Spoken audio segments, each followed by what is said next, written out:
കുട്ടിയെ രാഖിക്ക് വിട്ടുകൊടുക്കാതെ കൈയടക്കി വെച്ചിരിക്കുന്നതിന്റെ ശാപമാ.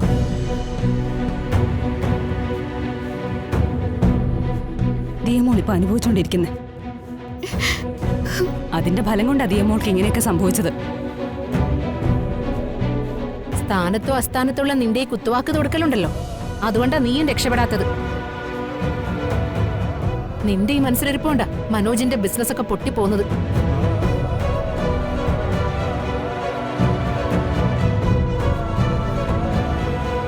അച്ഛാ,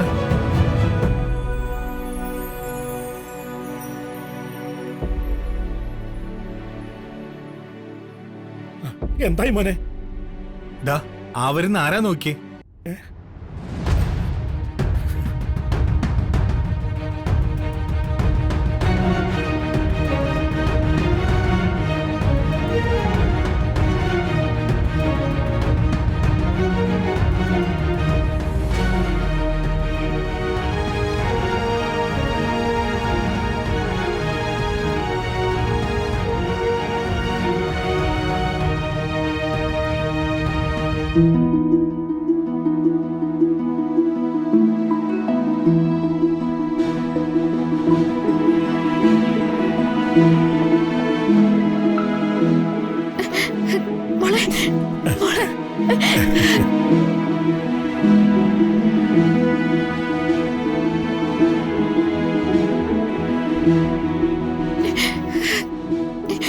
മോളെ, നീ എവിടെയായിരുന്നു? അമ്മ എന്ത് സങ്കടപ്പെട്ടെന്നറിയോ? ചോദിച്ചത് കേട്ടില്ലേ? എവിടെയായിരുന്നു? രണ്ട് മാമ്മമാര് വന്ന് ഭംഗിയുള്ള മുഖംമോടി എടുത്ത് കാണിച്ച് എന്നെ കയ്യാട്ടി വിളിച്ചു. ഞാനത് വാങ്ങാൻ പോയതാ.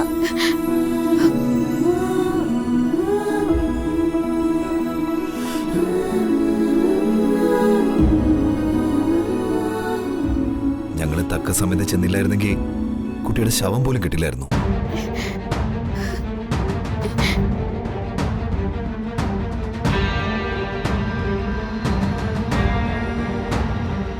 കൊക്കേറിന് അവരെന്നെ കൊന്നേനെ.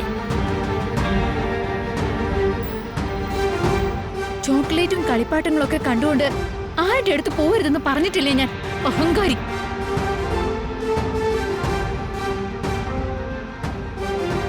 മോളെ, കുഞ്ഞിനെ ഓരോന്ന് പറഞ്ഞ് വേദനിപ്പിക്കാതെ.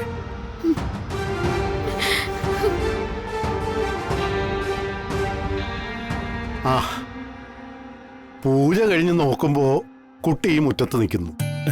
ഞാൻ പറഞ്ഞില്ലേ കുട്ടിയെ ദേവി രക്ഷിക്കുമെന്ന്.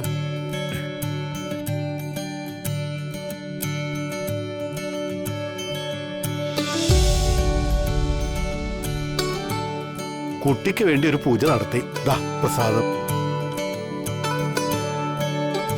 ഇനിയെങ്കിലും കുട്ടിയെ വേണ്ട പോലെ ശ്രദ്ധിക്കണം.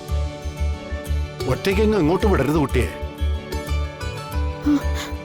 ആ, എന്നാ ഇവിടെ നിൽക്കണ്ട, കാവിലേക്ക് വന്നോളൂ. ശരി തിരുമേനി.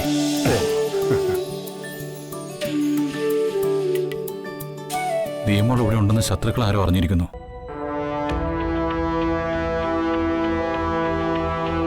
മാനത്തെ കൊട്ടാ